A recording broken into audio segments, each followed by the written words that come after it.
Muito bem, senhoras e senhores, dando sequência à programação do dia, iniciaremos a primeira sessão da 16ª Conferência Ibero-Americana de Justiça Constitucional com o tema Direitos Humanos. Convidamos para compor a mesa desta primeira sessão como moderador Sua Excelência o senhor Ministro Dias Toffoli, do Supremo Tribunal Federal, e como oradores, Suas Excelências a senhora Paola Andréa Menezes Mosqueira, presidente da Corte Constitucional da Colômbia, o senhor John Pérez Brignani, magistrado da Suprema Corte da Justiça do Uruguai, o senhor Henrique Arnaldo Alcubilla, magistrado do Tribunal Constitucional da Espanha e presidente da Conferência Ibero-Americana de Jurisdições Constitucionais, o senhor José Pina Delgado, presidente do Tribunal Constitucional de Cabo Verde, presidente da Conferência das Jurisdições Constitucionais dos Países de Língua Portuguesa e representante da Associação de Cortes Constitucionais Francófonas. A senhora Fiona Papagiorgi, presidente do Tribunal Constitucional da Albânia e presidente da Conferência de Cortes Constitucionais Europeias, e o senhor Rodrigo Mudrovic, presidente da Corte Interamericana de Direitos Humanos. Neste momento, tem a palavra Sua Excelência, o senhor Ministro Dias Toffoli. Muito bom dia a todas e a todos. Renovo os cumprimentos já realizados no momento da abertura e, para não nos atrasarmos, vamos dar sequência o mais rápido possível, lembrando a todas e a todos que o canal da TV Justiça no YouTube transmite ao vivo essa sessão para todo mundo, ou seja, em qualquer parte do mundo, pelo canal TV Justiça Brasileira, é possível que as pessoas em qualquer parte do mundo acompanhem em vivo, ao vivo, ou também, posteriormente, ela ficará registrada para acompanhamento futuro.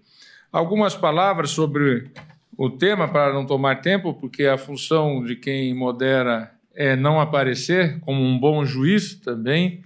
Quanto menos aparece, melhor é a sua atuação. Mas não poderia deixar aqui de citar sempre a Constituição brasileira.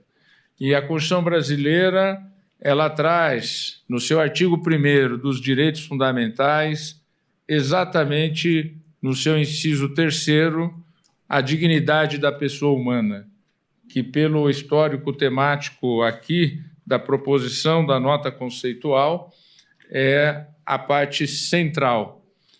E, como mediador, eu gostaria de provocar muito essa questão relativa também à dignidade da pessoa humana no mundo digital.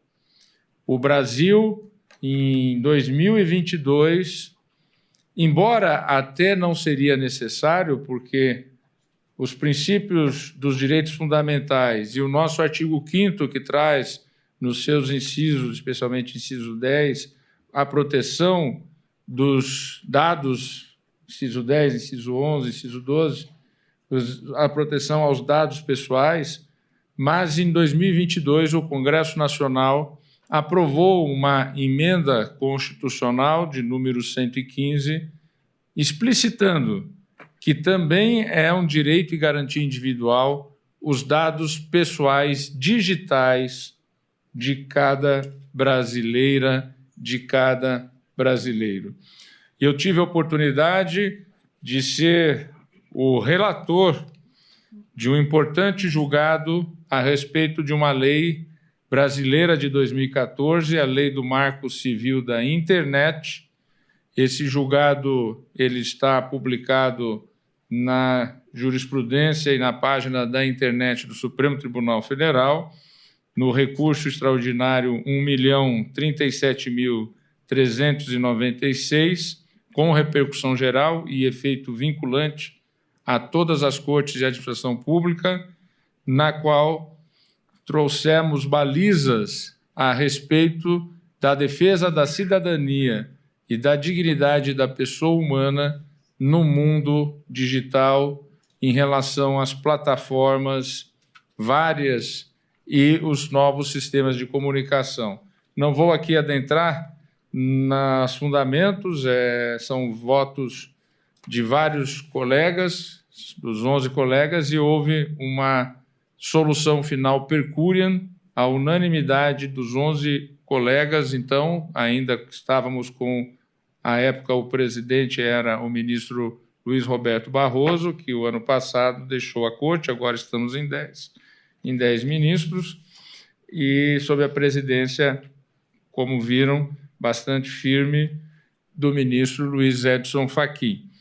Então, feita essa breve apresentação, passaremos, então, às oradoras e oradores desse painel sobre os direitos humanos, em síntese, os direitos fundamentais, e pela ordem que tenho aqui, e pela orientação da organização, com o tempo que nós temos até o meio-dia, e para poder permitir um tempo de debate também, passaremos a palavra por 10 minutos, 10 a 12 minutos para cada orador, e pela ordem aqui iniciaríamos com a presidente da Corte Constitucional de Colômbia, a magistrada Paola Andrea Menezes Mosquera, que atua na magistratura daquela Corte Constitucional desde 2021,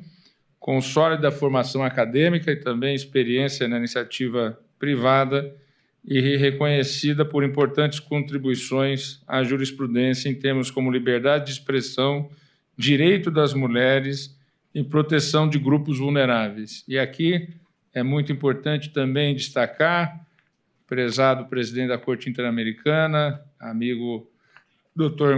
Mudrovich, a presença das mulheres. Nós temos na nossa Corte Constitucional hoje, entre 10, apenas uma única mulher, e nós temos muito, eu sou uma pessoa que tenho sempre defendido uma participação mais igualitária de gênero na magistratura como um todo, e especialmente na magistratura constitucional, e temos atuado firmemente nisso, o presidente Fachin também, e outros colegas, nesse desejo de termos uma representatividade maior, e fico muito feliz de ver nessa Conferência Ibero-Americana de Cortes Constitucionais tantas mulheres efetivamente dando a sua contribuição tão importante e necessária para a nossa jurisdição constitucional.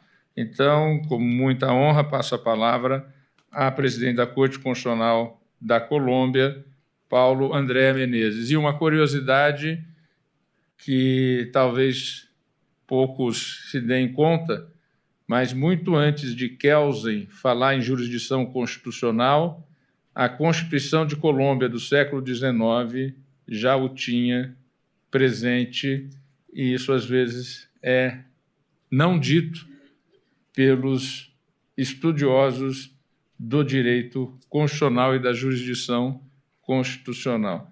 Então, o controle, digamos, abstrato da constitucionalidade, numa forma direta, já existia na Colômbia desde o século XIX, e é uma precursora, diria, nesse nosso sistema aqui que estamos no sistema ibero-americano das Cortes Constitucionais. Com a palavra, magistrada Paola Andrea Menezes. É que, como descendente de italiano, o Paola em italiano vira Paula. Então, como o Brignani, que está aqui à minha esquerda, temos origem italiana e também nacionalidade italiana, então, mas o nome em espanhol, Paola Andrea Menezes. Muchísimas gracias. Muy buenos días para todos los asistentes. Es un honor para mí, es un privilegio ser la presidenta de la Corte Constitucional de Colombia y estar representando a la Sala Plena en esta 16ª versión de la Conferencia Iberoamericana de Justicia Constitucional. Mis saludos muy especiales para la ministra, los ministros del Supremo Tribunal Federal de Brasil, especialmente para su presidente, el señor Luis Edson Fachin, para el ministro José Antonio Díaz Toffoli. Un saludo para el señor Rodrigo Mudrovich, presidente de la Corte Interamericana de Derechos Humanos, para la señora Fiona Papagiorgi, presidenta de la Conferencia de Cortes Constitucionales Europeas y presidenta de la Corte Constitucional de Albania. Mi saludo también para el señor magistrado Enrique Arnaldo Alcubilla, presidente de la Conferencia Iberoamericana de Justicia Constitucional y magistrado del Tribunal Constitucional de España, para el señor José Pina Delgado, presidente de la Conferencia de Jurisdicciones Constitucionales de Países de Lengua Portuguesa y Constitucional y del Tribunal Constitucional de Cabo Verde, y para el señor John Pérez Brignani, magistrado de la Corte Suprema de Justicia de Uruguay, para la señora Laurinda Jacinto Praceres, presidenta de la Corte Constitucional de Algona, y para todos los presidentes y presidentas de los tribunales constitucionales presentes, para los magistrados y magistradas, y para todos los señores organizadores. Este tema de la defensa de los derechos humanos y de los derechos fundamentales, por supuesto, nos convoca.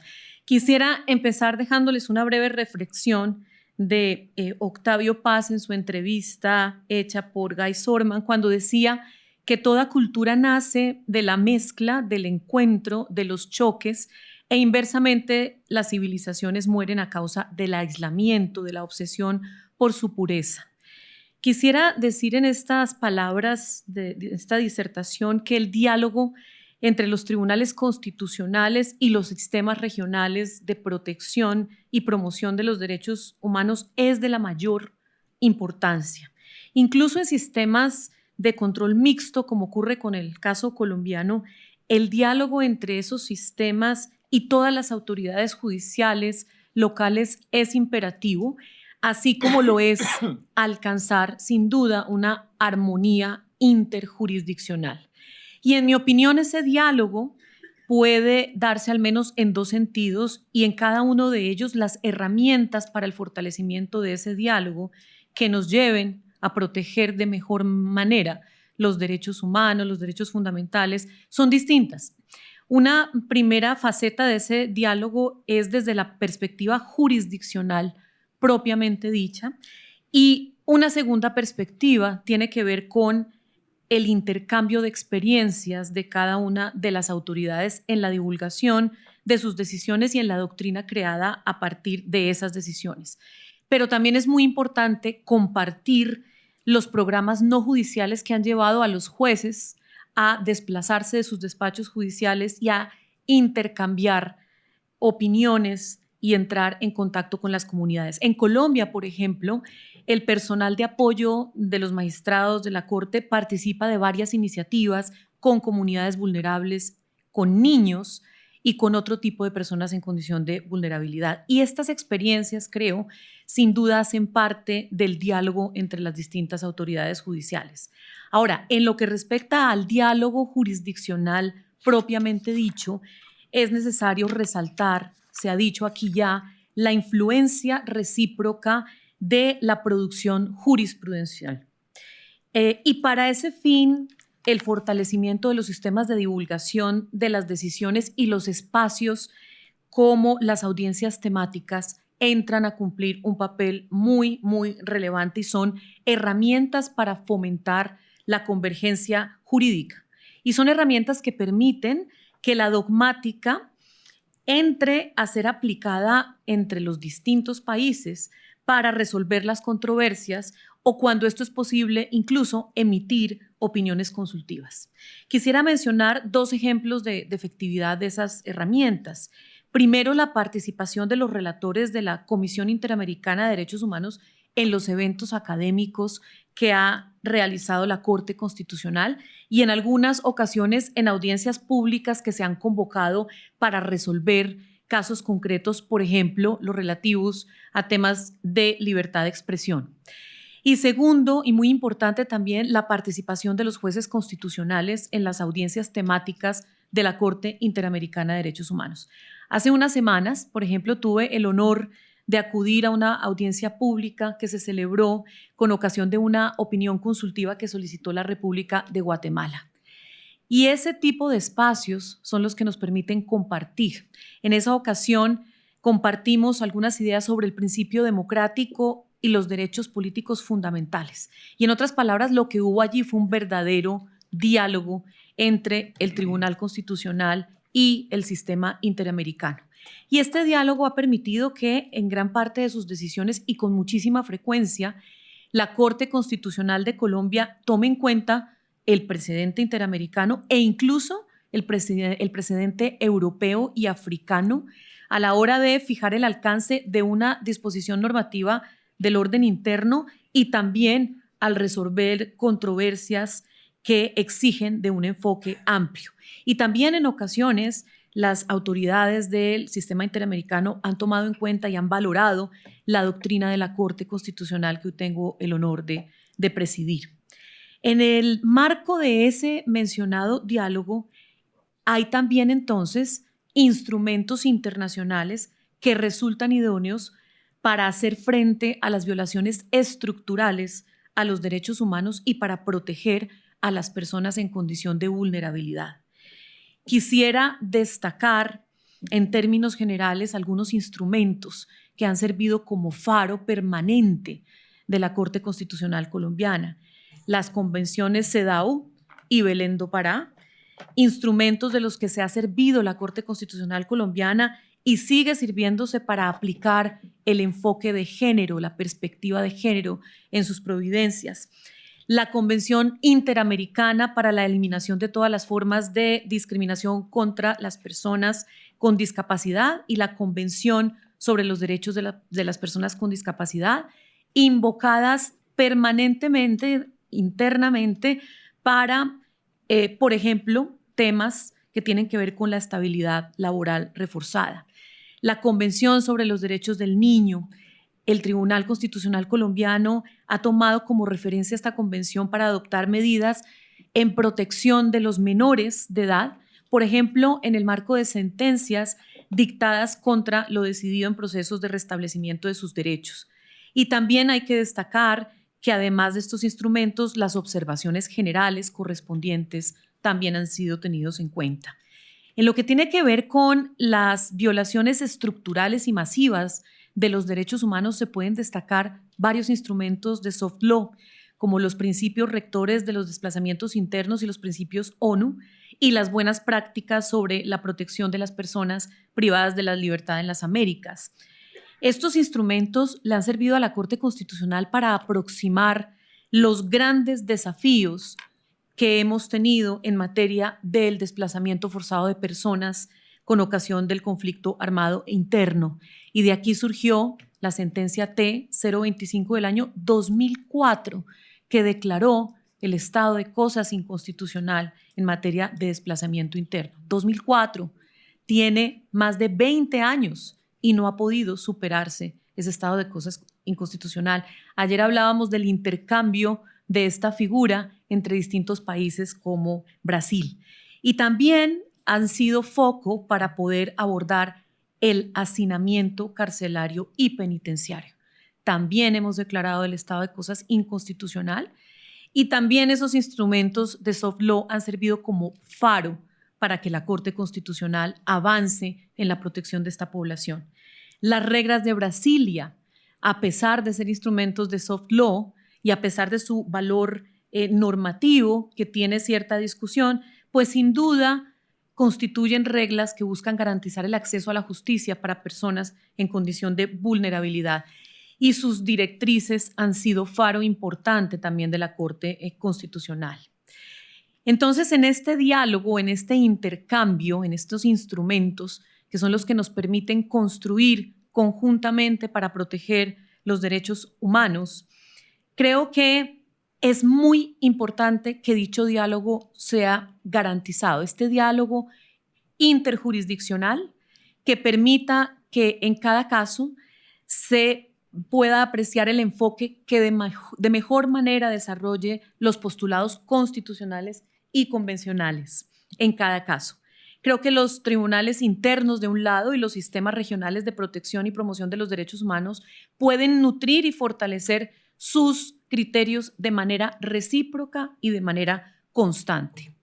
Creo que una pretensión de estandarización en lo que se trata sobre todo de responder a los procesos de erosión democrática que nos aquejan es loable, es loable.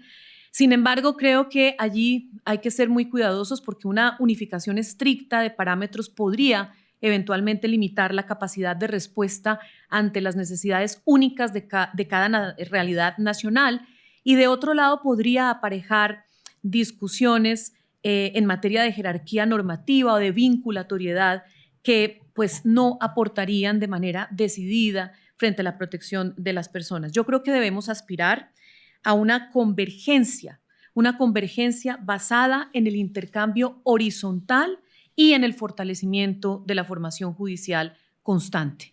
Creo que este enfoque nos permitiría construir un espacio jurídico común que por una parte respete la pluralidad de nuestros sistemas jurídicos y por el otro lado valore que la protección efectiva de los derechos fundamentales nace de la convicción compartida en la dignidad humana. Para terminar, quisiera cerrar diciendo que el derecho es en última instancia un intento de darle orden a la esperanza. Este diálogo jurisdiccional del que hemos hablado y del que he hablado hoy no debe ser un ejercicio de espejos en donde busquemos que el otro se vea exactamente igual a nosotros, sino un ejercicio de puentes, de construcción. Cuando regresemos a nuestros países, que el estándar nacional o internacional no sea una camisa de fuerza, sino una brújula que nos permita navegar las tormentas propias de nuestros territorios. Muchísimas gracias.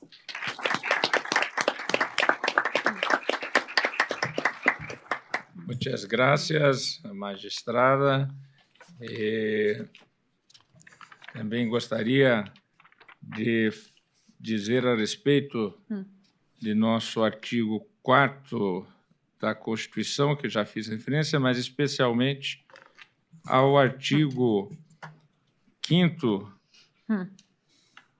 que trata dos direitos e garantias individuais, que, como já me referi, acrescentou a defesa dos dados digitais, mas como Vossa Excelência fez referência à questão das garantias de direitos fundamentais oriundos dos tratados, o nosso artigo 5º, parágrafo 2º, dispõe que os direitos e garantias expressos na Constituição não excluem outros decorrentes do regime, dos princípios por ela adotados ou dos tratados internacionais em que a República Federativa do Brasil seja parte. E acrescentado em 2004, por emenda constitucional, 2 parágrafos a esse artigo 5º. O parágrafo 3º, os tratados e convenções internacionais sobre direitos humanos, que foram aprovados em cada caso do Congresso Nacional em dois turnos por 3/5 dos votos dos respectivos membros, serão equivalentes a emendas constitucionais.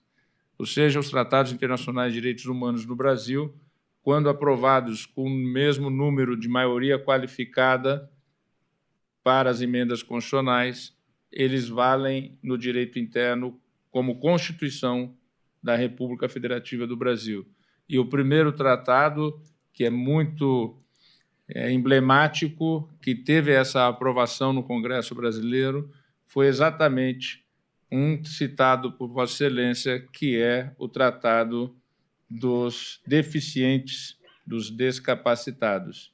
E, para mim, isso me toca muito, que eu tenho um irmão que tem síndrome de Down, meu irmão mais novo.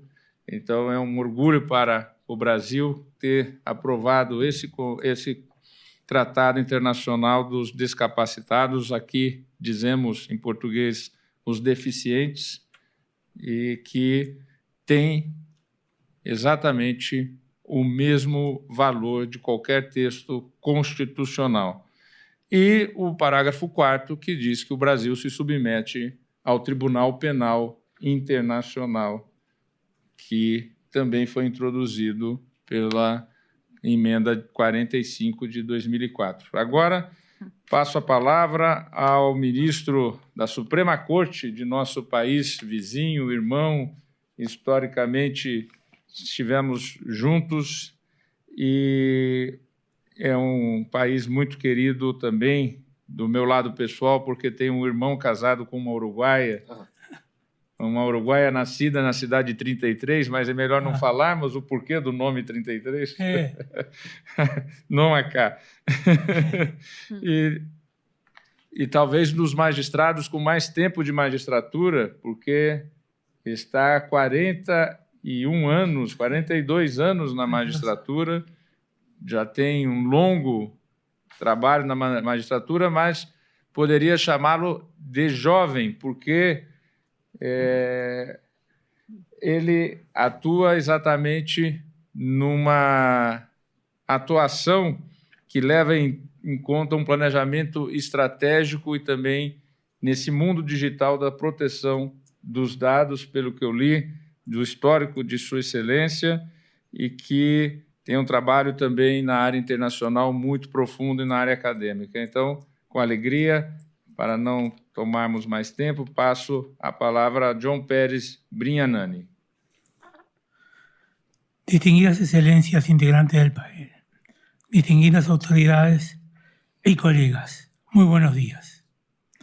El primer aspecto que me gustaría destacar es que en la actualidad los derechos humanos no son solo continuamente amenazados, sino también muchas veces violados por parte de los poderes públicos y los particulares. En efecto, nos hallamos ante una era en que el fenómeno de la globalización se ha extendido y extiende en forma vertiginosa, velocidad esta que no sea acompasada ni por desarrollo de los derechos humanos en general, ni por el respeto de los derechos humanos existentes. Ello determina que si bien desde el punto de vista económico, social y político, la globalización puede traer determinadas hipótesis de beneficios, tal extremo no se condice con el respeto que necesariamente debe existir de las personas y en especial de los derechos humanos. Es por ello que ante los desafíos contemporáneos emergentes de los poderes públicos y privados, respecto al cercenamiento de los derechos particulares, la justicia constitucional adquiere un papel primordial en la defensa de los derechos fundamentales y el control constitucional del poder. En este orden me gustaría resaltar que uno de los factores de mayor afectación en materia de derechos humanos es la discriminación. En nuestros países, la discriminación no es un concepto teórico. Tiene rostro, tiene nombre y tiene historia. Persisten los márgenes de pobreza, en los techos de cristal que limitan a las mujeres, en los prejuicios raciales o de otra clase y en las barreras invisibles que enfrentan a las personas con discapacidades, en la exclusión de los pueblos indígenas, de las comunidades afrodescendientes y en la violencia que padecen las diversidades sexuales. En estos ámbitos, la jurisdicción constitucional tiene una responsabilidad indeclinable, la de transformar el principio de igualdad en una realidad tangible que no se quede en el texto, sino que alcance la vida cotidiana. Estos desarrollos comparten una misma raíz, la comprensión de que la justicia constitucional debe ser transformadora. No basta con constatar las desigualdades, es necesario desmantelar los mecanismos que las reproducen. Estos fallos muestran una línea constante. La igualdad no es tratar a todos en forma igual, sino tratar con justicia según las diferencias relevantes. Lo contrario, la igualdad entendida como generalidad termina siendo en los hechos una nueva forma de desigualdad. La Corte uruguaya también ha asumido la responsabilidad de interpretar la igualdad en el contexto de nueva forma de vulnerabilidad. Hoy las brechas ya no son solo económicas o culturales, también son tecnológicas. La irrupción de la inteligencia artificial y los sistemas algorítmicos, cuando un tribunal declara inconstitucional una norma discriminatoria, no solo corrige un error jurídico, educa en igualdad, restablece confianza y reafirma el pacto social que le sostiene al Estado de Derecho. Otro fenómeno que ha irrumpido en la sociedad es el fenómeno de la desinformación, que constituye un factor de erosión democrática. En este orden es dable recordar que un requisito imprescindible para que exista una democracia plena es la libre participación de todos los ciudadanos. Pero para que esta participación sea realmente efectiva desde el punto de vista sustancial, Los ciudadanos deben estar no solo debidamente informados para poder adoptar una adecuada decisión, sino también la oportunidad de manifestar sus opiniones libremente. Como expresáramos anteriormente, una democracia sólida exige la participación y vigilancia activa por parte de la ciudadanía y el compromiso institucional de respeto de los derechos ciudadanos. Ahora bien, para que esa participación sea realmente efectiva, el ciudadano debe estar informado sobre los temas que se debaten y, si es posible, tener conocimiento que pueda parar en la discusión en base a información fiable. Este tipo de capacidad, según Knight y Johnson, se refiere a las habilidades y competencias cognitivas necesarias para articular y defender eficazmente las demandas.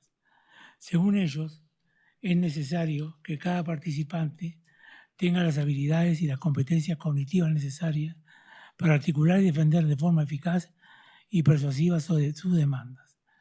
De lo contrario, no habrá igualdad real de oportunidades para ejercer influencia política en base en los espacios deliberativos. No debemos perder de vista que la democracia se sustenta y se enriquece a través de las distintas opiniones vertidas libremente en el ejercicio legítimo de la libertad de pensamiento y de opinión. Ahora bien, para que exista una democracia es necesario que el ciudadano disponga de información que le permita tener una visión prospectiva de cómo gobernaría cada posición política una vez que ha obtenido el gobierno. Para eso precisa tener acceso a información veraz, opiniones y distintos puntos de vista, no solo de las plataformas electorales, sino de los problemas que enfrenta la sociedad y las diversas formas que deben ser recalados por cada. Mientras más informados estén los ciudadanos acerca del desarrollo de los problemas sociales y las acciones de los políticos en ellos, son más de fincar responsabilidades de manera certera. De acuerdo al informe de Internet World Stats, más de 659 millones de personas en Latinoamérica tienen acceso a Internet y alrededor del 70% de los usuarios no sabe identificar una fake news, mientras que solo el 16% de esa población desconoce el término. Esto según la encuesta realizada en el 2020 por Capersis, empresa líder en el desarrollo. Entonces el problema no radica únicamente en la política de derechos humanos que acá establece, sino en el concepto de derechos humanos que no debe ni puede ser fraccionado sin correr el riesgo de atomizarlo y perder su sentido afirmativo. Comprender los derechos humanos como una unidad conceptual y tecnología de software. Debemos instruir a nuestros ciudadanos para que sepan diferenciar entre una fake news y una cosa. Creo que el diálogo entre los organismos regionales es importante porque nos permite ver distintos puntos de vista y no solo poder enriquecer los conocimientos de cada uno. Pero ese diálogo debe ser un diálogo en forma de igualdad, respetando las características de cada país, sin perder autonomía y sin estar subordinado exclusivamente al derecho internacional.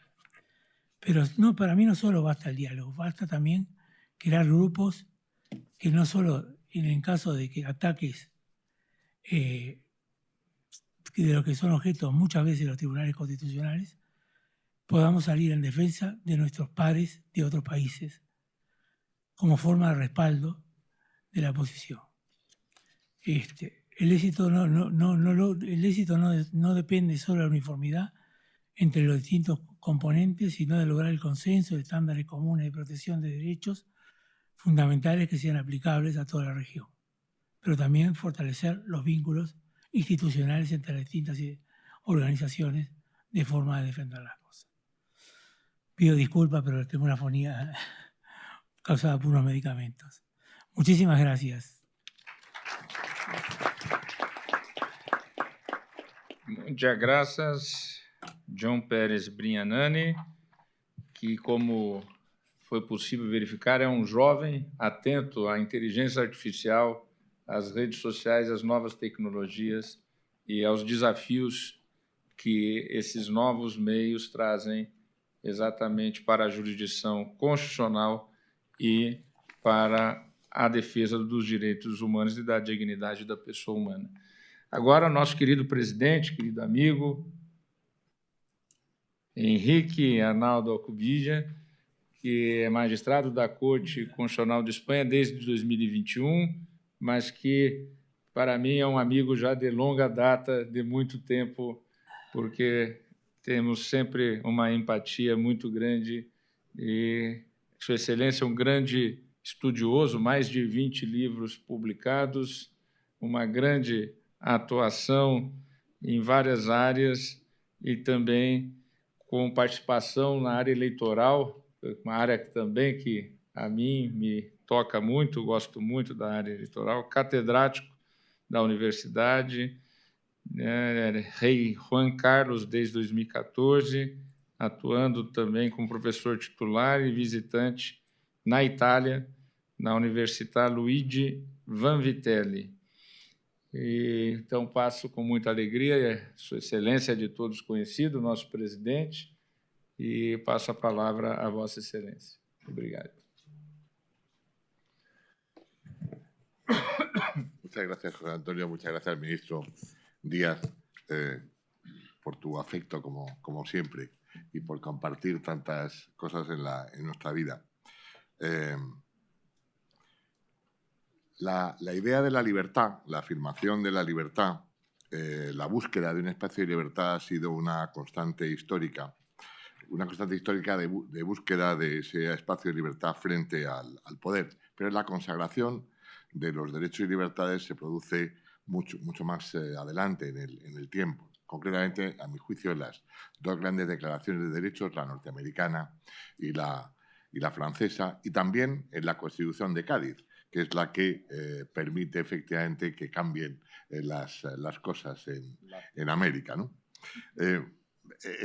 Las declaraciones y la Constitución de Cádiz son las que consagran o plasman la filosofía racionalista de libertad que supone ese reconocimiento formal de ese espacio de libertad. Desde entonces podemos identificar los derechos y libertades fundamentales, los derechos humanos, con los derechos constitucionales. ¿Por qué? Porque la conexión de sentido de los derechos y libertades fundamentales es la Constitución. Eso quiere decir que los derechos fundamentales nacen en la Constitución y se acaban en la Constitución. Allí, por tanto, donde no existe una Constitución normativa, una Constitución cumplida, efectiva, respetada, en el sentido de Carl Loewenstein, allí donde no hay una Constitución normativa no puede haber derechos fundamentales. Ahora bien, si el reconocimiento de los derechos fundamentales tiene una enorme significación, un enorme valor, no es desde luego suficiente para asegurar su eficacia. La práctica demuestra que el respeto de los derechos fundamentales no es natural ni espontáneo, ni por parte de los poderes públicos ni por parte de otros particulares, que los retuercen, los desconocen, los vulneran.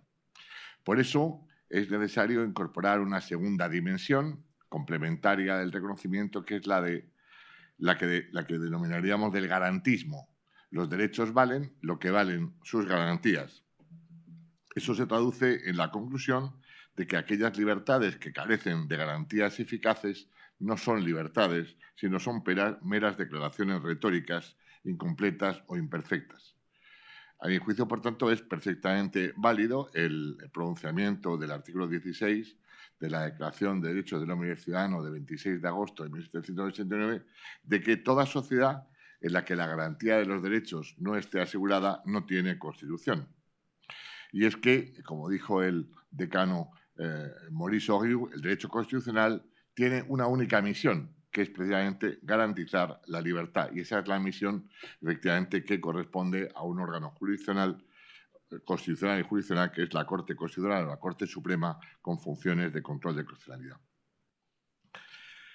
No es necesario, decía Norberto Bobbio, no solo es necesario, decía Norberto Bobbio, que existan recursos jurisdiccionales, es decir, recursos organizados o garantías judiciales específicas, sino que es necesario una condición previa, el cumplimiento de las que él llama exigencias previas de libertad, es decir, de la creación de las condiciones políticas, sociales y económicas que aseguren el marco para que las garantías específicas de verdad puedan ser respetadas, puedan ser reales y efectivas. Sin democracia no hay libertad.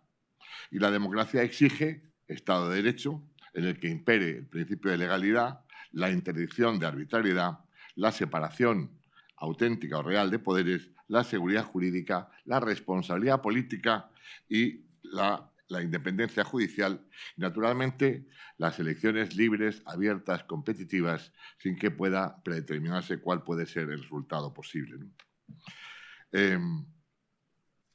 Desde luego, además de estas reglas, que son las que identifican el principio democrático, creo que de las reglas que están en el texto escrito de las constituciones, creo con los norteamericanos Stephen Levitsky y Daniel Ziblatt en Cómo mueren las democracias, que además de esas reglas escritas son necesarias otras reglas no escritas, el respeto de las reglas no escritas, y que forman parte de la cultura democrática. Esas reglas informales que no están en la Constitución, pero que sí que corresponden a códigos de conducta compartidos en las democracias. Ellos lo resumen en dos principios, el principio de tolerancia y el principio de contención institucional. Por tanto, las Cortes Constitucionales y Supremas tienen la función, la misión de velar por la supremacía constitucional, pero también por estos principios, por estas exigencias previas de libertad, porque son el garante supremo y protector de los derechos fundamentales, tanto a través del control de constitucionalidad de las leyes, pues los derechos fundamentales son test de validez de las leyes, como también a través de la vía concreta o individual, es decir, de las tutelas, amparos o mecanismos de protección, que son la última ratio. Las Cortes Constitucionales y Supremas, aquí reunidas, asumen como tarea fundamental la resolución de esos mecanismos de amparo, de tutela, de protección. Tienen distintos nombres según los países. Y son, como digo, procedimientos extraordinarios de garantía y defensa de los derechos constitucionales. Claro es que esta función les corresponde una vez agotada la vía judicial ordinaria. Solamente en algún caso, en España concretamente, los llamados amparos parlamentarios, es decir, contra resoluciones de los órganos de gobierno de las cámaras que vulneran, del Parlamento, que vulneren los derechos constitucionales, básicamente el derecho de representación política, cabe, no existe el intermedio de la resolución judicial, previa. Claro, las Cortes Constitucionales y Supremas se ven en general desbordadas en este número de tutelas o de recursos y han establecido criterios rigurosos o filtros rigurosos de admisión. En concreto, en España, en el año 2007, en una reforma de la Ley Orgánica del Tribunal Constitucional, se procedió a introducir un criterio inspirado en el modelo norteamericano del jus of certiorari, en concreto la exigencia de que el recurrente en la tutela o en el amparo acreditara no solamente la lesión del derecho, sino también que el asunto trasvasara su caso particular y tuviera trascendencia constitucional, es decir, interés constitucional objetivo, que es un concepto misterioso, pero que en todo caso permite a la Corte Constitucional Española la selección de los asuntos que admite. En todo caso, naturalmente, la mayor parte de los asuntos son inadmitidos, es decir, no superan el filtro de admisión. Primero, porque si admitiera todos los 9.000 que se presentan al año, sería incapaz la respuesta por parte de la Corte Española. Pero porque además, si hiciera una vía generosa, digamos, de admisión, entraría en un permanente conflicto con la jurisdicción ordinaria, porque a mi juicio no se olvide que la tutela de los derechos corresponde en primera instancia a la jurisdicción ordinaria, es la principal y primera garante. Por lo que el Tribunal Constitucional debe siempre entender su función, su posición de manera subsidiaria y yo diría que hasta marginal, para no entrar en volver a juzgar lo que ya ha sido juzgado por la jurisdicción ordinaria. Dos cuestiones quiero tocar muy levemente, que es dos grandes preocupaciones.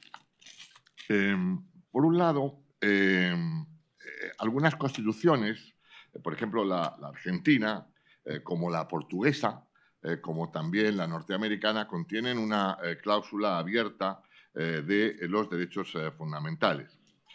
Nuestra Constitución, la española, contiene una cláusula general que es la que enmarca el título, la parte dogmática, que nos habla de la dignidad de la persona, de los derechos inviolables que son inherentes a la persona, del libre desarrollo de la personalidad. La dignidad la inviolabilidad de los derechos, el libre desarrollo de la personalidad son los principios en los que sirven para interpretar toda la parte dogmática y que orientan la interpretación que deben realizar los jueces ordinarios y el juez constitucional. Pero yo entiendo que no son una cláusula, este artículo, esta referencia a la dignidad de la persona, al libre desarrollo de la personalidad, no es una cláusula abierta para incorporar nuevos derechos. Los derechos son los que están en la Constitución, no los que no están en la Constitución.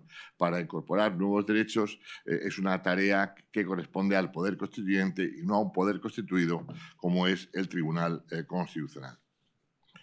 Y termino.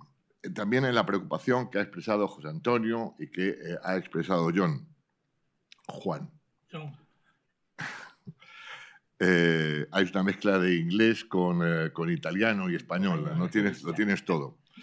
Bueno, las transformaciones tecnológicas de los últimos tiempos, ¿no?, han dado lugar a la aparición de poderes privados que desafían la garantía de los derechos fundamentales.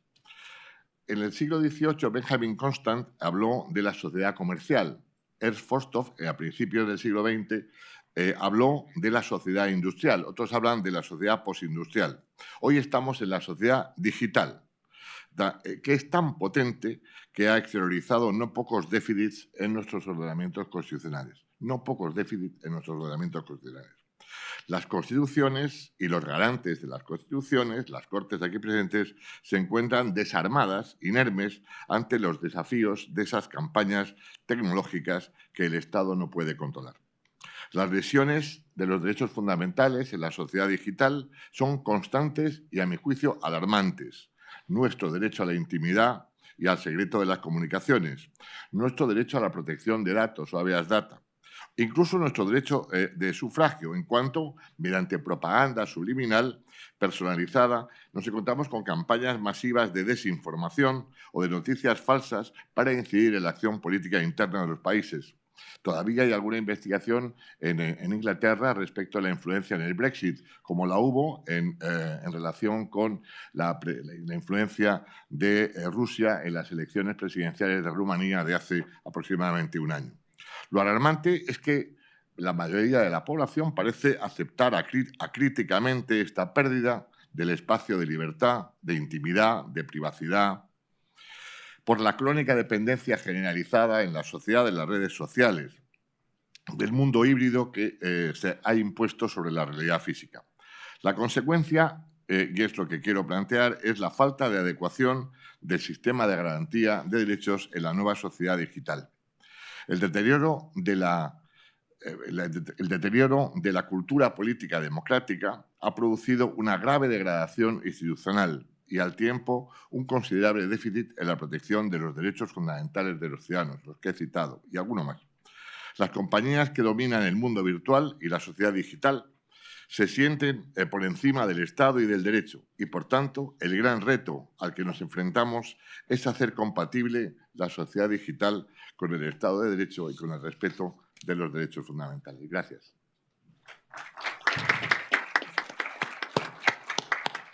Muchas gracias, Enrique Arnaldo Alcubilla. Muito importante esse panorama histórico que começa com a Constituição de Cádiz e vem até a era digital. E talvez poucos saibam também que em 1821, quando o Brasil ainda era Reino Unido a Portugal, houve em abril de 1821 uma rebelião no Rio de Janeiro.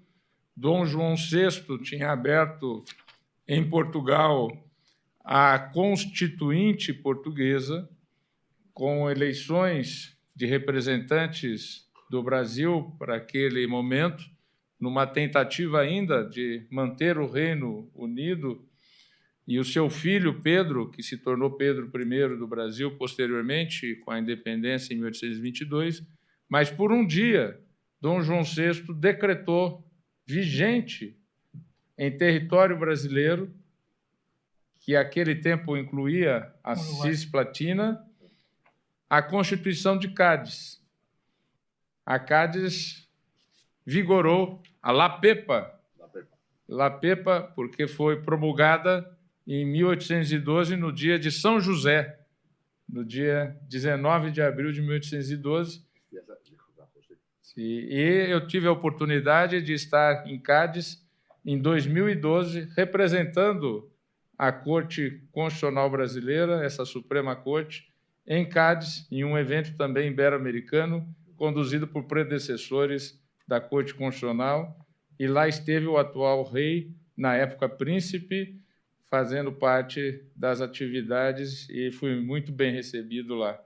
E também, curiosamente, Brignani, o processo de Assembleia Constituinte do Brasil, após a independência de 1822, a Constituinte Brasileira de 1823, que depois foi fechada por Pedro I, por questões de, não vem ao caso aqui, mas de uma força maior do absolutismo diante do liberalismo, que se inspirava em Cádiz, e que também fez o Dom João VI, no dia seguinte, a 1821, abril de 2021, revogar a Constituição de Cádiz, que vigorou por 24 horas no Brasil, mas a Constituinte brasileira de 1823 previa que a Cisplatina seria um Estado autônomo associado ao Brasil. Eu sabia. E muitos historiadores, Brignani, dizem que se aquele texto estivesse vigorado, provavelmente nós estaríamos juntos hasta hoje. Pedro I cierra a Constituinte, fecha a Constituinte brasileira e promulga uma Constituição com a Cisplatina sendo uma província e não um Estado autônomo associado ao Brasil. Isso para falar um pouco da história que me gusta muito. E também dizer da minha alegria de, mais uma vez, cumprimentar e receber Henrique Arnaldo Alcobilha e essas questões relativas à era da desinformação e à era eleitoral. Alcobilha tocou num ponto muito importante, que a nossa Corte Eleitoral ela é composta por 7 membros e organiza as eleições no Brasil. É o Poder Judiciário que organiza, administra e julga as eleições no Brasil. Isso também é algo muito incomum na maioria dos países e é uma característica própria do Brasil. E são 7 membros, sendo 3 do Supremo Tribunal Federal, 2 do Superior de Justiça e 2 juristas indicados em lista tríplice pelo Supremo e escolhidos pelo presidente da República posteriormente, entre os 3 membros escolhidos de juristas do Supremo. Então, somos 7 ministros e um dos grandes desafios das últimas eleições tem sido exatamente, como abordou Alcobilha muito bem, a respeito da desinformação. E aqui, para encerrar o comentário às falas de Alcobilha, citar Hannah Arendt, a minha autora preferida, uma mulher e uma autora preferida minha, principalmente para esses momentos que a desinformação combate a verdade factual. Ela que defendeu tanto a verdade factual e que dizia que a verdade factual é defendida por 3 instituições. Quais são as 3 instituições que ela citava? A ciência, a academia, a imprensa séria, que checa a verdade factual, mas, principalmente, a magistratura. Nós somos, magistrados do mundo inteiro, os verdadeiros defensores da verdade factual. E um exemplo muito claro é que essa Suprema Corte teve que dar uma decisão determinando ao Estado brasileiro a compra de vacinas contra a Covid.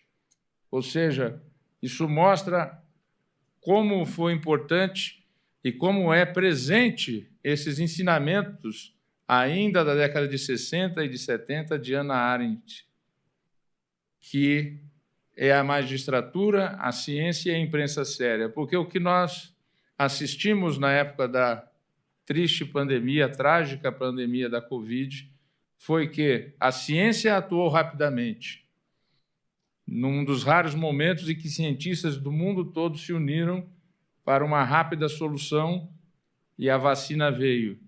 A imprensa séria divulgava qual era a verdade científica. E a magistratura, e no caso esta Corte Constitucional, ela determinou a compra das vacinas que não estavam sendo feitas. Então, a união dessas 3 defensoras da verdade factual contra a desinformação, contra aqueles que vendiam um falso remédio para o combate à pandemia, e também citar Hannah Arendt para dizer o perigo da desinformação, o perigo da mentira. Em uma que talvez tenha sido a sua última entrevista e é acessível pelo YouTube, Hannah Arendt dizia o seguinte: o problema da mentira não é que, se todo mundo mentir, as pessoas vão acreditar na mentira. É que, se todo mundo mentir, ninguém acreditará em mais nada. Se a desinformação se propaga, aí eu digo, e a magistratura não defende a verdade factual, é verdade que a verdade, ao longo da história, ela se muda, mas a nossa verdade é a verdade científica, factual, jurídica que nós temos no dia a dia de hoje. Se nós não defendemos a verdade factual, é a derrocada das instituições. Por isso que as instituições estão tanto sob ataque no mundo da desinformação. Se mentir o tempo todo para todos, não é que acreditarão na mentira, é que ninguém acreditará em mais nada. Com essa citação de Hannah Arendt, agora, com muito gosto, passo a palavra ao magistrado de Cabo Verde, querido Cabo Verde, a José Pina Delgado, que aqui também já falou na abertura, já foi apresentado, então não vou tomar tempo com maiores apresentações, mas que também tem, como já foi demonstrado, uma forte atuação internacional, demonstrando aí todo o seu conhecimento acadêmico, científico e também na área de atuação internacional, que é tão importante e que vem de um país também irmão ao Brasil e que sempre temos aí um grande contato, inclusive com a comunidade de países de língua portuguesa e da comunidade de cortes constitucionais da língua portuguesa. Então, passo com muita honra a palavra a Vossa Excelência. Muito obrigado, Sr. Moderador, por me conceder a palavra. Diria, eis-me aqui, mais uma vez, para abutere paciência vostra, não é? Pela 3ª vez, citando Marcus Tullius Cíceros. Gostaria, portanto, de renovar, antes de mais, os meus cumprimentos a todos, quem eu já tinha saudado e quem ainda não tinha saudado, na pessoa aqui dos meus ilustres companheiros de painel. Felicito-os pelas brilhantes apresentações que partilharam connosco e também manifesto já a minha ansiedade em poder ouvir os colegas que me sucederão neste mesmo painel. Eu, por vários motivos que se prendem com a falta de tempo que se relaciona aos processos eleitorais que tenho pendentes, também por ter optado, em razão da amplitude do tema, em tentar depois encontrar algum eixo para me pronunciar que não fosse repetitivo, não trouxe nenhuma apresentação já devidamente estruturada. De modo que fui ouvindo com muita atenção os colegas que me antecederam e também sempre os doutos comentários do moderador do nosso painel e acabo por optar por fazer 3 considerações rápidas a respeito de um tema que foi aflorado, mas que eventualmente, portanto, pode ter algumas variações dignas de nota. Falo concretamente da existência de cláusulas de integração entre os sistemas internos de proteção de direitos, portanto, chamados direitos fundamentais, e os sistemas internacionais de proteção de direitos, que por aquilo que eu me lembro, sem fazer um estudo aprofundado, dadas as limitações, acabam por se desdobrar em 3 espécies diferentes de cláusulas. Cláusulas de incorporação de direitos fundamentais não enumerados, que me parece ser uma característica quase comum de todos os países de língua portuguesa, com a exceção de 2 que contêm cláusulas de abertura, portanto, cláusulas de incorporação de normas não previstas expressamente pela Constituição, normas garantidoras de direitos, mas que não fazem a ponte com o sistema internacional de proteção. Concretamente, as Constituições de Timor-Leste e de Moçambique têm uma cláusula de abertura, mas somente remetendo para a lei e não para convenções ou outro tipo de normas internacionais. Num segundo plano, também esta integração se manifesta, de outra parte, através de cláusulas de interpretação conforme a instrumentos internacionais, que também são muito comuns entre a maior parte das constituições, aliás, na maior parte das constituições dos países de língua portuguesa. Já não sei se o Brasil, a Constituição Federal de 88, portanto, em minha memória, é do tempo que eu estudei aqui há muitos e muitos anos, mas não tenho a certeza de haver, mas parece-me que não haverá, mas Vossa Excelência poderá depois complementar esta informação. Mas os restantes países contêm sempre cláusulas de interpretação conforme instrumentos internacionais que impõem que, ao se aplicar uma determinada norma de proteção de direitos, sempre se leve em consideração, senão se deixe determinar por aquilo que consta de instrumentos internacionais.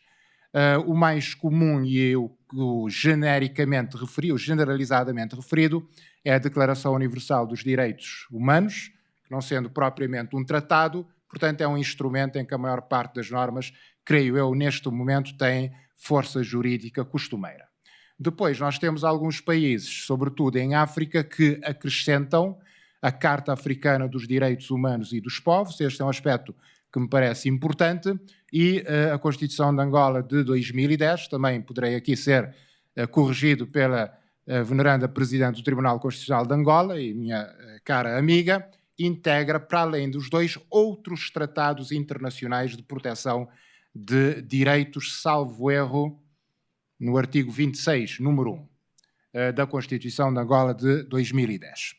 E, finalmente, esta integração também se processa através de outro instituto, menos comum, mas que aparece, por exemplo, no artigo 210, número 2, da Constituição do meu país, da República de Cabo Verde, que são cláusulas de domesticação de tribunais internacionais, que consideram que tribunais internacionais constituídos a partir de tratados dos quais o Estado faz parte, transformam-se também em tribunais internos, o que resolve desde logo o problema, portanto, da execução das decisões prolatadas ou eventualmente prolatadas por esses tribunais dentro do ordenamento jurídico cabo-verdiano. Não me parece, portanto, que esta cláusula seja tão difundida para além do ordenamento jurídico de Cabo Verde, mas, como eu disse, esta intervenção foi preparada há instantes e com a ausência de vários elementos. A respeito da primeira destas dimensões, portanto, a que se relaciona à recepção de direitos fundamentais atípicos não enumerados no sistema interno de proteção, portanto, todas as Constituições acabam por se inspirar de alguma forma, embora sempre com variações importantes, na 9ª emenda à Constituição dos Estados Unidos da América.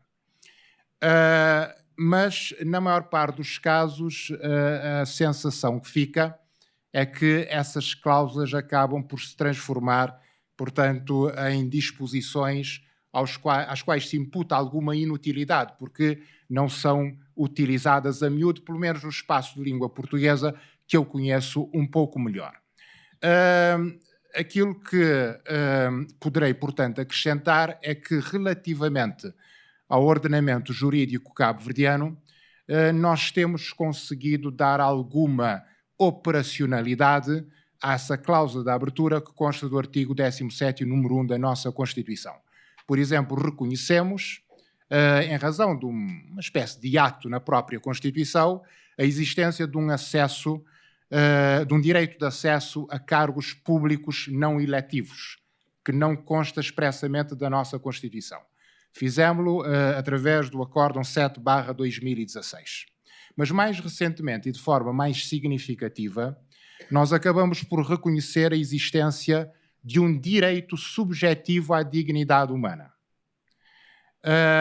que poderá parecer algo estranho, porque na nossa Constituição o artigo 1º já começa com a expressão Cabo Verde é uma república soberana baseada na dignidade humana. Mas até então colocou-se a questão que pode parecer até uma certa, enfim, tendo na base uma certa bizantinice jurídica, de saber se a dignidade da pessoa humana era um mero valor, mero entre aspas, mero valor constitucional, ou se tinha também uma dimensão subjetiva, se poderia ser apropriada por um indivíduo do qual, portanto, extrairia determinadas posições jurídicas fundamentais que passíveis de serem defendidas, nomeadamente através de recursos constitucionais. Parecendo ser uma questão teórica, para nós era uma questão fundamental, precisamente porque nós só podemos utilizar o recurso de amparo para proteger direitos civis e políticos. A nossa queixa constitucional é exclusivamente desenhada para a proteção de direitos civis e políticos. Não está debaixo do seu espectro nem outras categorias de direitos, nomeadamente direitos económicos, sociais e culturais, nem tampouco valores constitucionais ou princípios estruturantes da República. E, portanto, a determinação da natureza da dignidade da pessoa humana era essencial para saber se alguém poderia invocar a dignidade da pessoa humana como um parâmetro no recurso de amparo no ordenamento jurídico cabo-verdiano. Depois de muita discussão, porque expressamente chegamos ao entendimento de que do artigo 1º não resulta uma dimensão subjetiva, mas uma mera dimensão objetiva, e depois de um colega meu que estudou na Alemanha, portanto, que tem toda aquela carga emocional sobre a dignidade da pessoa humana, ter tentado de alguma forma também trazer-nos esta ideia de que seria possível inferir um direito a partir de um valor constitucional, nós acabamos por chegar à conclusão de que o direito à dignidade da pessoa humana seria passível de ser incorporado ao sistema cabo-verdiano de direitos fundamentais a partir do artigo 5º da Carta Africana dos Direitos Humanos e dos Povos, que reconhece especificamente e sem margem para qualquer dúvida o direito à dignidade humana. E a partir daí, portanto, passamos a considerar que o direito à dignidade humana também é um direito subjetivo e, como tal, é passível de ser amparável, portanto, se pudermos utilizar a expressão nestes termos. E, portanto, neste caso, o Acórdão 75/2024, que também é uma demonstração, digamos assim, da criação de algum espaço comum, ainda por vezes através de atividades, portanto, menos, digamos, conformes à lei. É um caso chamado Markovic contra o Supremo Tribunal de Justiça, que acabou por, portanto, ter na sua base uma situação de narcotráfico internacional entre as Américas, a África, portanto, pelo menos o Atlântico, as águas, portanto, sujeitas à jurisdição de Cabo Verde, se não à soberania, e a Europa. E, portanto, deixaria aqui este registro e, finalmente, nos 2 minutos que eu tenho, já creio eu dentro da tolerância que me foi magnanimamente concedida, faria dimensão à cláusula de domesticação de tribunais internacionais, que tem um potencial muito grande, precisamente em razão do efeito imediato que gera de associar diretamente o Tribunal Internacional, considerando como se ele fosse um tribunal interno, portanto, dentro da cadeia interna de tribunais, o que facilita, como disse, ou facilitaria a sua execução. Todavia, esta relação sempre é uma relação que tem uma grande potencialidade, porque pode gerar um reforço da proteção de direitos, mas é uma relação que tem que ser muito cuidada, não só pelos tribunais internos, mas também pelos próprios tribunais internacionais. E pelo menos aquilo que temos sentido no nosso continente, em África, depois a Presidente da CJ, a Veneranda Laurida, a representação da CJCA, poderá acrescentar mais algum elemento, é que pelo menos o Tribunal Africano de Direitos Humanos e dos Povos não tem apostado tanto no diálogo preventivo com os tribunais internos e também tem-se mantido à margem daqueles elementos que garantem uma convivência pacífica entre os tribunais internacionais e os tribunais internos. Falo, nomeadamente, da doutrina da margem da apreciação, falo também, portanto, da proteção da identidade constitucional dos países e, digamos, das formas legítimas de organização do poder político que possam, eventualmente, portanto, e legitimamente, tentar desenvolver. E, portanto, deixaria esta nota, portanto, de registro dessa ligação, da potencialidade de uma articulação multinível de proteção dos direitos, mas que requer sempre um cuidado muito grande nestas relações que se processam entre os tribunais internacionais e os tribunais internos. Creio que o meu tempo já expirou. Agradeço-vos pela atenção. Muito obrigado ao magistrado José Pina Delgado. Infelizmente, a presidência tem que atuar para que o direito fundamental ao almoço de todos seja garantido dentro do horário previsto. Então, obviamente que gostaríamos de não ter que o cerimonial ir, vamos dizer assim, tirando ou orientando, mas é para um parâmetro, evidentemente. Se Vossa Excelência me permitir, era um comentário neutro. Portanto, acho bem que as regras sejam batidas e executadas. Mas a questão, até dialogando com Alcobija, da sua pergunta, da interpretação conforme, etc., dos direitos fundamentais, a nossa lista aqui, como eu disse, o artigo 5º dos direitos e garantias individuais, né, ela tem 79 incisos, sendo que esse último é de 2022, que é exatamente a proteção aos dados. E os parágrafos do artigo 5º que eu fiz a leitura demonstram que é uma cláusula aberta ao Alcobija, ao contrário do que... Porque ela não exclui, os parágrafos dizem, não exclui outras decorrentes dos seus próprios princípios espalhados ao longo de toda a Constituição, nem dos tratados internacionais. Então, e também utilizamos a técnica da interpretação conforme. E sobre a dignidade da pessoa humana, também fiz a leitura, o artigo 1º, quando fala dos direitos fundamentais da República Federativa do Brasil, ele diz, no inciso 3º, a dignidade da pessoa humana, como um verdadeiro direito subjetivo. E aí, a prudência da magistratura, seja a magistratura ordinária, seja a magistratura constitucional, é não banalizarmos isto para a solução de tudo. Porque nós podemos, em nome da dignidade da pessoa humana, passar por cima de contratos, interferir em questões econômicas, etc., etc., etc. E eu já escrevi sobre isso num lead case aqui, presidente Modrovic, muito interessante, que foi logo no início da minha magistratura aqui, eu entrei aqui em outubro de 2009, com 41 anos, e não tão novo quanto a nossa presidente da Albânia, Fiona, mas bastante jovem ainda,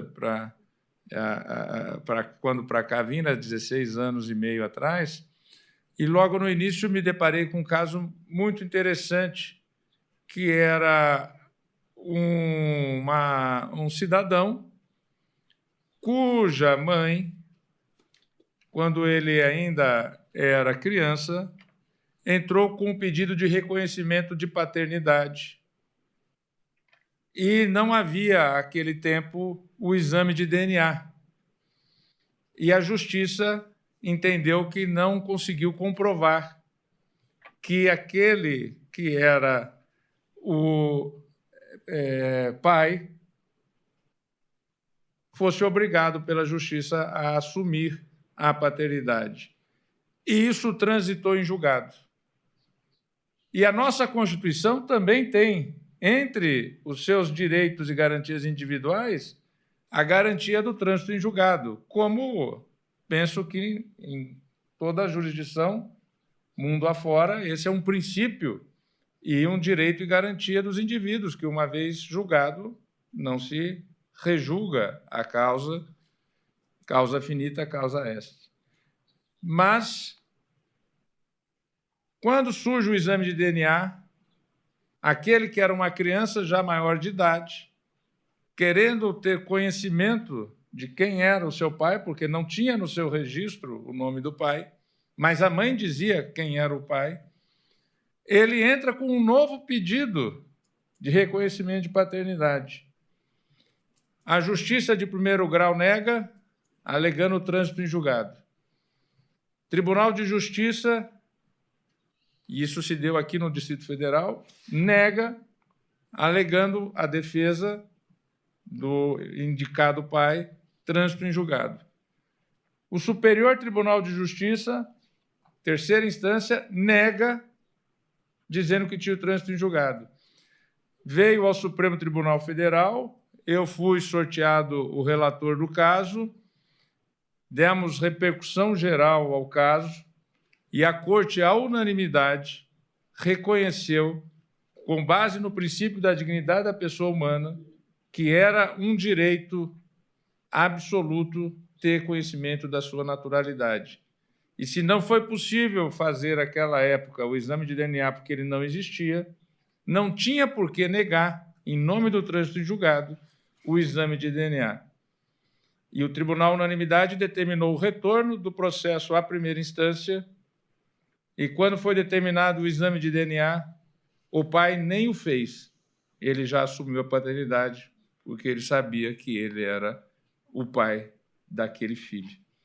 E, com isso, evidentemente que isso não resgata o tempo, mas resgata a dignidade da pessoa humana. E, naquele voto, eu falei, aqui está uma essência da dignidade da pessoa humana, que é saber a sua origem, a sua naturalidade.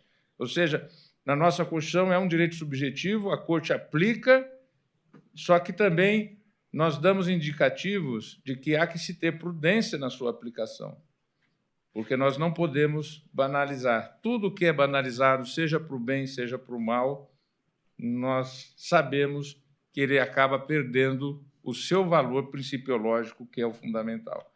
E com esses comentários, agradeço as palavras de José Pina, e agora vamos ouvir a mais jovem, acho que entre nós, presidente de Corte Constitucional, né, em termos de presidente de Corte. Nosso presidente está aqui desde outubro de 2025 e Vossa Excelência foi, pelo que eu tenho aqui, em 18 de dezembro,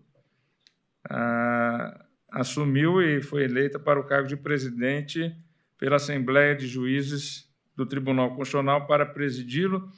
Uma forte vivência na Itália, piacere conoscerla, benvenuta qui a Brasília e a Brasília. Trabalhou como advogada, pesquisadora, formação acadêmica, professora, enfim, com toda a sua juventude, mas com uma grande e larga experiência em várias atividades acadêmicas, jurídicas e com sólida formação em Bari, na Universidade de Bari. Passo a palavra a Fiona Papajorge. Papajorge.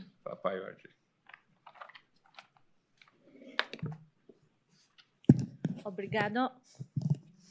Dear colleagues, distinguished constitutional judges, it's a pleasure and a particular honor to address this distinguished forum and to contribute from European constitutional perspective to our shared reflection on the protection of fundamental rights and the preservation of the rule of law. Although our constitutional systems emerge from different historical and legal traditions, they remain connected by common democratic value and by a shared commitment to the effective protection of human dignity, liberty, and judicial independence. In this spirit of constitutional dialogue, I would like to share some recent developments in Albanian constitutional case law concerning the protection of right to liberty, a fundamental right guaranteed both by the Albanian Constitution and by the European Convention of Human Rights. My remarks will focus on several constitutional cases involving the arrest and the detention of high-ranking public officials following the 2016 constitutional reform in Albania, a reform aimed at strengthening judicial accountability and addressing the long-standing culture of impunity. These cases are required the Constitutional Court to balance the legitimate public interest on combating corruption with the constitutional safeguards of personal liberty, due process, and democratic representation. In Albania, the protection of human rights has required particular constitutional importance in the context of the country's democratic transition and its broader effort to consolidate the rule of law after decades of authoritarian isolation under the communist regime. The 1998 Constitution established a comprehensive catalogue of fundamental rights and freedoms, reflecting Albania's aspiration to build a democratic state founded on respect for human dignity, separation of powers, and constitutional justice. This constitutional framework has been profoundly shaped by Albania's European orientation and by the direct influence of international human rights standards, especially the European Convention of Human Rights and the jurisprudence of European Court of Human Rights. The continuous interaction between domestic constitutional adjudication from Strasbourg case law has played an important role in strengthening legal certainty, due process guarantees, and the effective protection on individual rights. Within the constitutional architecture, the Constitutional Court of Albania performs a central function as guarantor of constitutional supremacy, a protector of fundamental rights and freedoms. In recent years, the court has been called upon to address particularly sensitive constitutional cases arising from the justice reform process initiated in 2016, especially in relation to criminal proceedings involving high-ranking political and judicial officials. These developments have placed the court to the intersection of two important constitutional imperatives: the fight against corruption and impunity on the one hand, and the protection of personal liberty and due process guarantees on the other. Against this background, I would like to focus on several recent constitutional cases concerning restriction on the personal liberty of high-ranking public officials. The first case concerned a senior politician, leader of the main opposition party, member of parliament, and former president and prime minister, accused of passive corruption during his tenure as prime minister. Two personal security measures were imposed: an obligation to appear before the judicial police and a ban on leaving the country. In 2024, he brought the case before the Constitutional Court, alleging a violation of his personal liberty, freedom of movement, and the right to be elected. The court held that this measure did not amount an interference with personal liberty of such intensity as to hinder the exercise of parliamentary function. In particular, the obligation to appear once every 2 weeks did not affect the exercise of parliamentary mandate. Similarly, the travel ban did not prevent him from carrying out his parliamentary duties. The interference from freedom of movement was considered to be prescribed by law and to pursue a legitimate aim, namely the proper conduct of criminal proceedings. However, the court concluded that the reporting obligation alone would have been sufficient to achieve that aim. Subsequently, due to the applicant's failure to comply with the obligation imposed from the preventive measures, the latter were replaced by the severe measure, that of house arrest. In 2020, the case returned to the Constitutional Court, following a challenge to extension of the house arrest. The applicant argued that the prosecution has failed to provide sufficient reasoning as to the necessity of arrest continuation, thereby violating his personal liberty. The court held that the ordinary court has extended the house arrest measures by relying on the same reasons that had originally justified the early preventive measures. However, the court failed to explain why a more severe restriction of liberty remained necessary. For this reason, the Constitutional Court found that the continuation of house arrest was not sufficiently justified and upheld the applicant's claim that his personal liberty has been violated. The second case concerned a judge convicted of passive corruption who alleged a violation of his personal liberty on the grounds that she has been held under house arrest beyond the applicable procedural time limits. The ordinary courts rejected her request to terminate the house arrest measure. They reasoned that the time limits applicable to the house arrest could not be treated in the same way as those governing pretrial detention. According to the courts, otherwise, the degree and intensity of the restriction of liberty imposed in the detention facility and the home would effectively be considered identical. The Constitutional Court took a different approach. It accepted that house arrest entails a lesser degree of hardship than pretrial detention. However, it held that the constitutional guarantees relating to the deprivation of liberty apply throughout the entire period during which a person remained deprived of liberty, regardless of where the measure is executed. This principle also applies to the calculation of the maximum permissible duration of such preventive measures. In this respect, the court found that the restrictive interpretation adopted by the ordinary courts concerning the procedural provision governing the maximal duration of preventive measure was incompatible with the constitutional and convention standards and failed to ensure effective protection of personal liberty. Before concluding, I would like to underline that the constitutional question I have referred to today are far from settled in Albanian constitutional jurisprudence. The Constitutional Court currently has before it several other cases involving high-ranking public officials, including a mayor, former minister, and even a former president of the Republic. These cases continue to raise complex constitutional issues concerning the balance between the legitimate fight against corruption and impunity on the one hand, and the protection of personal liberty, political pluralism, and due process guarantees on the other.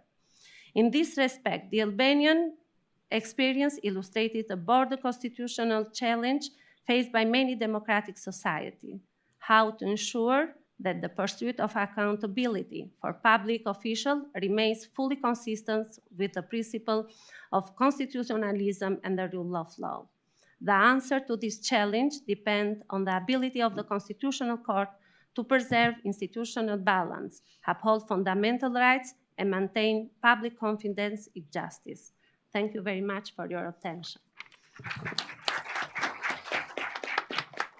Nós que agradecemos a magistrada Fiona Papaioge pela sua descrição tão importante desse difícil papel de cortes constitucionais de limitação do abuso de poder, das relações entre poderes, nesse conflito que nós temos de defesa da liberdade, da igualdade, da solidariedade, do Estado Democrático de Direito e de tirar a Constituição do papel e torná-la concreta e efetiva.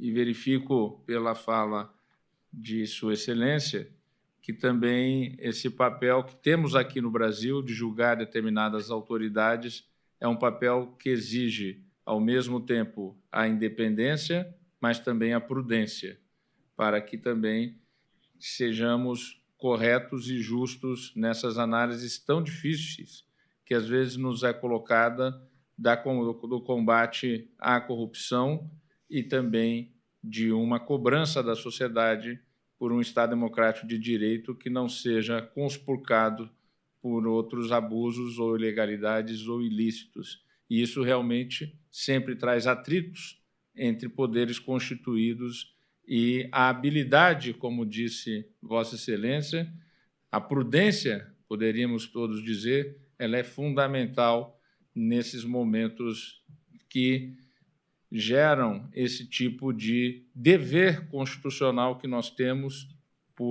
pelo cargo, pela toga que nós utilizamos de atuar na defesa da Constituição e do melhor para o povo dos nossos países, dos nossos cidadãos. Muito obrigado, nossos cidadãos. Muito obrigado pelo pronunciamento de Vossa Excelência. Agora, encerrando esse painel, a última ponência, a última fala do nosso querido Rodrigo Mudrovich, presidente da Corte Interamericana de Direitos Humanos, que agora é presidida já há algum tempo pelo nosso concidadão brasileiro, que também tem sólida formação jurídica, atuação na advocacia aqui no Brasil, também ocupou cargos importantes em várias áreas e coordenou, inclusive, comissões no Parlamento Brasileiro de projetos de lei. Com a palavra, doutor Rodrigo Mudrovich, presidente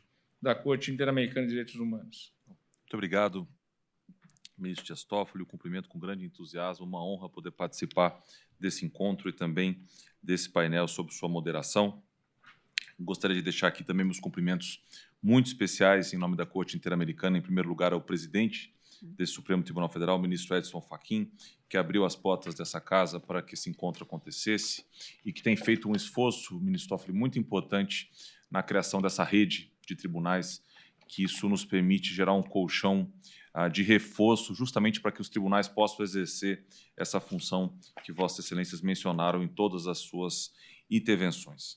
Também gostaria de deixar meus cumprimentos aos meus colegas de mesa. Pelo avançado da hora, vou me permitir não nominá-los, mas deixar um cumprimento muito especial aos senhores e às senhoras e também a todos os membros de Cortes Supremas, tribunais constitucionais, magistrados, magistradas, juristas e servidores aqui presentes.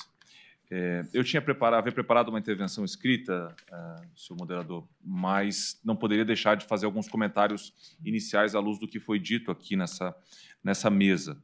Em primeiro lugar, a questão da desinformação. Nós trabalhamos a nossa competência à luz da Convenção Americana de Direitos Humanos, que tem um artigo que trata da liberdade de expressão muito próprio, o artigo 13 da Convenção, e que normalmente chega ao nosso tribunal nos casos clássicos de proteção da liberdade de expressão, e muitas vezes não são esses os casos que nos permitem desenvolver uma jurisprudência que permitiria, de alguma forma, enfrentar esse fenômeno moderno da desinformação. Mas isso vem sendo feito pelo nosso tribunal, eu diria aqui, em 3 vias. Primeiro delas, nós fizemos isso com muito detalhamento na opinião consultiva sobre emergência climática, porque, de fato, quando nós discutíamos ali quase que um direito à melhor ciência, se existiria esse direito, ou seja, o direito dos cidadãos terem acesso à melhor ciência aplicada em seu favor em seus países, um pouco na mesma linha, ministro Toffoli, que Vossa Excelência menciona, da atuação que o Supremo Tribunal Federal teve na pandemia, à luz do que dizia a melhor ciência, orientar juridicamente os governos e determinar que tomassem determinadas medidas, nós discutimos no âmbito dessa opinião consultiva a importância do combate à desinformação em matéria climática. E, evidentemente, que isso permite também que se extraia um colchão de como se inserir dentro da proteção dos direitos humanos uma compatibilização, ao mesmo tempo, de um artigo 13 da Convenção que tem uma matriz liberal e que, obviamente, que nos exige também aplicá-lo em toda a sua dimensão, e isso é feito nos casos clássicos de proteção à liberdade de expressão, mas, por outro lado, também não ignorar e não ser ingênuo em relação aos efeitos que a desinformação pode gerar. A segunda dimensão em que o tribunal também se dedicou a esse tema foi num caso muito importante, e creio que talvez conhecido pela querida presidente do Tribunal Colombiano, o caso Carrá versus Colômbia, em que a Corte, pela primeira vez, ela extrai da Convenção Americana um direito humano autônomo, o direito à autodeterminação informativa, com todas as facetas que, naturalmente, virão a esse direito, porque, obviamente, quando a Corte reconhece a existência de um direito humano autônomo previsto implicitamente na Convenção, nós temos competência para isso, mas dali decorrem, evidentemente, uma série de estándares depois que a jurisprudência vai refinando ao longo do tempo. né? E é um direito extremamente importante, especialmente nos momentos atuais, em que a abundância de dados muitas vezes pode levar a afetações à intimidade, à privacidade e à própria rigidez dos fatos, né? Acho que isso é algo também que é muito importante. E depois, num segundo caso, também colombiano, o caso Zapata versus Colômbia, o caso mais recente, a Corte avança um pouco mais e ela fala em que do direito à autodeterminação informativa se poderia talvez extrair um outro direito autônomo, faz isso à luz da jurisprudência do Tribunal Constitucional Federal Alemão sobre um direito à integridade dos sistemas. Isso é muito importante, ministro, porque hoje nossa vida está aqui, né? E de alguma forma, há quase um laissez-faire em relação a isso. Ou seja, há estados que aceitam que se use mecanismos de espionagem, há estados que os juízes têm total liberdade para poder determinar uma determinada intervenção em um mecanismo eletrônico, outros não. Existiria um direito a uma expectativa de integridade nos telefones e nos computadores e uma reserva de lei para ditar uma intervenção proporcional, mais ou menos isso que a Corte fala, se inspirando no Tribunal Constitucional Federal Alemão, que em 2008 ele toma uma decisão porque a autodeterminação informativa ela vem do Tribunal Constitucional Federal Alemão, depois o próprio Supremo Tribunal Federal também reconhece, em um julgado que nós tomamos como base, salvo engano, a relatora ministra Rosa Weber, mas desdobra desse direito esse segundo direito, que ainda é pendente de desenvolvimento no nosso tribunal. E a terceira faceta, só para também tentar fazer um diálogo aqui em relação ao que foi dito, certamente será na opinião consultiva pendente de discussão do nosso tribunal sobre a democracia. Que a pergunta que nos foi apresentada pelo Estado da Guatemala e que a Corte vai deliberar sobre ela e formatar uma sentença em sede de opinião consultiva, que seria mais ou menos como se fosse um controle abstrato de convencionalidade, né?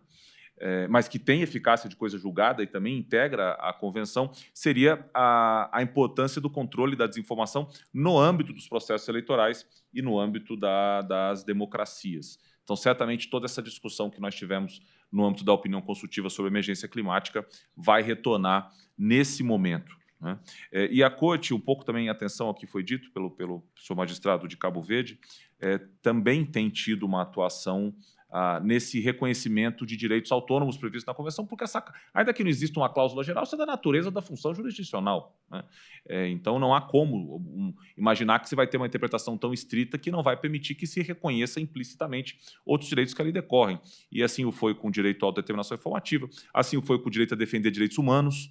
Eu conversava recentemente com o Procurador-Geral do Estado do Pará, que me dizia, ministro, a epidemia de ataque a defensores de direitos humanos do Estado do Pará. Ou seja, a importância que é se reconhecer um direito humano a defender os direitos humanos, porque daí decorre um dever de proteção reforçado por parte do Estado.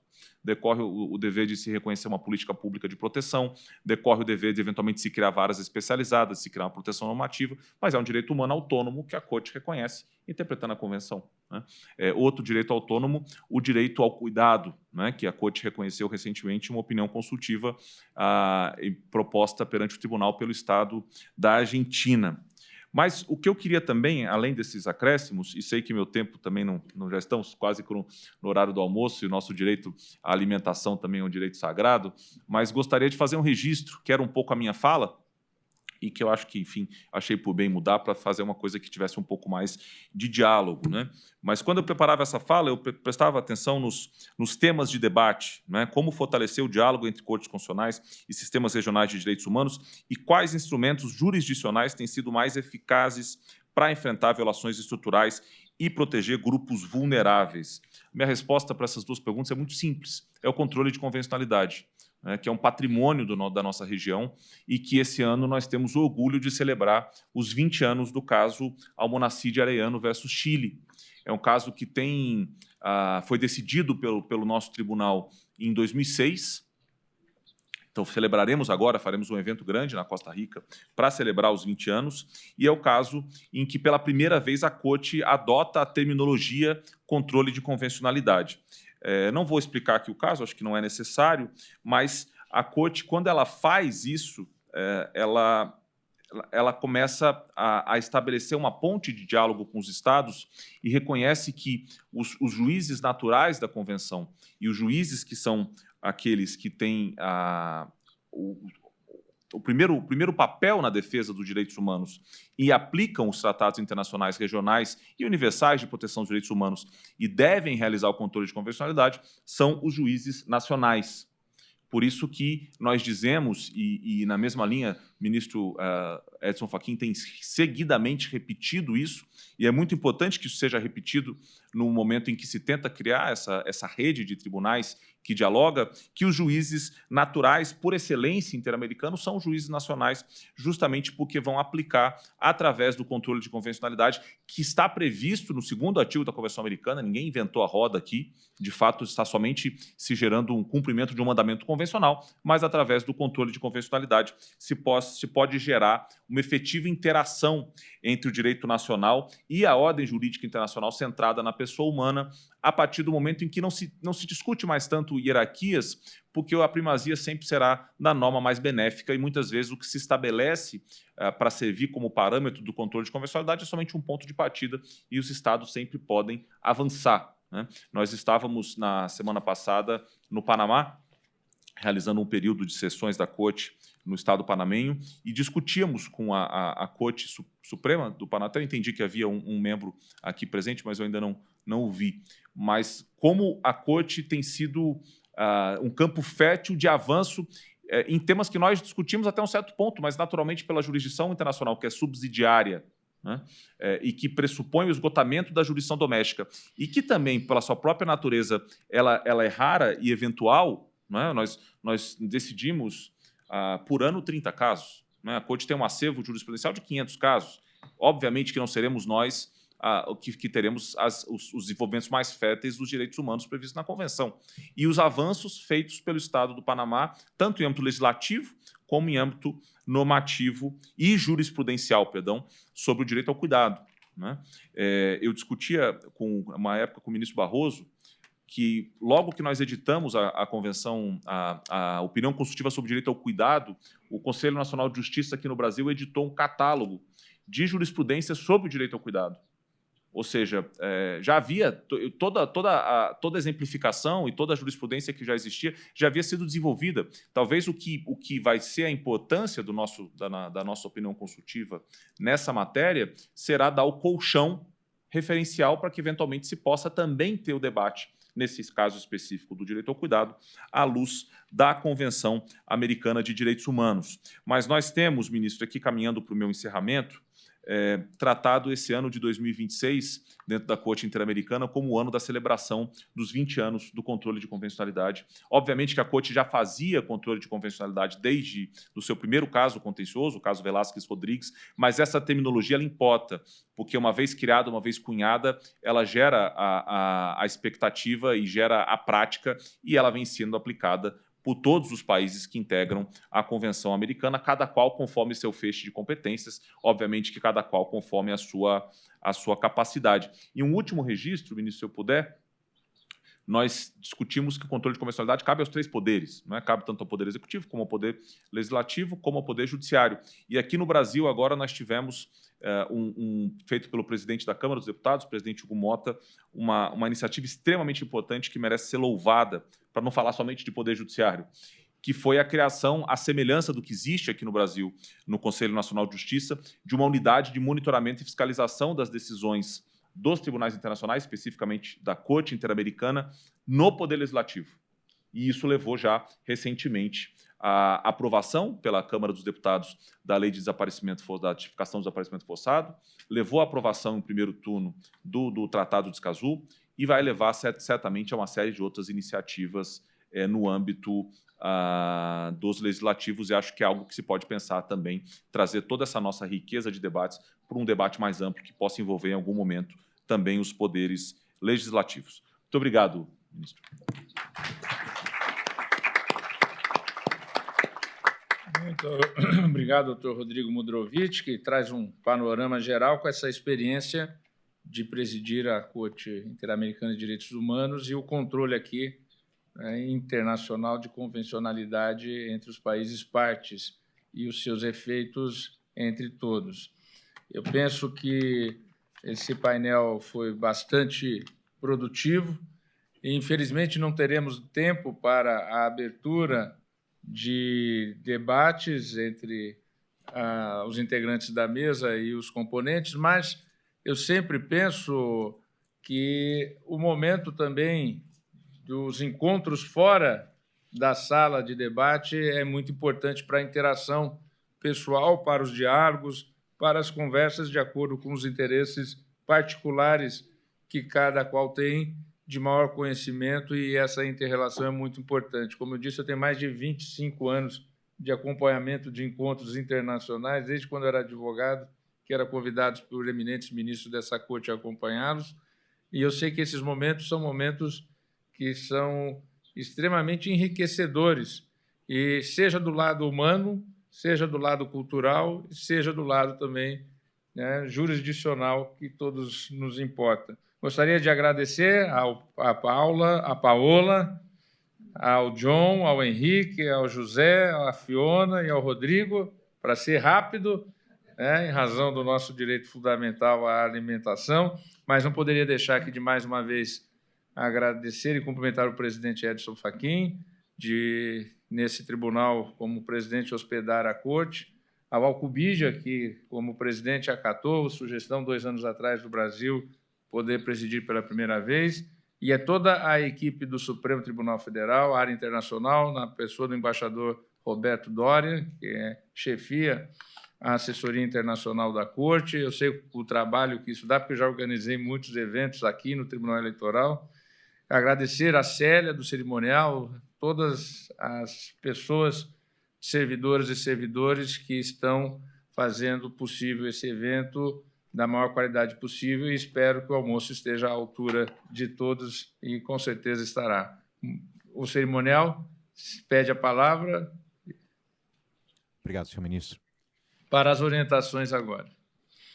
Senhoras e senhores, como já anunciado pelo senhor excelentíssimo senhor ministro Dias Toffoli, nós teremos agora um intervalo para o almoço. Retomaremos as atividades com a segunda sessão da 16ª Conferência Ibero-Americana de Justiça Constitucional, impreterivelmente às 14h30, nesta mesma sala de sessões. Um bom almoço a todos.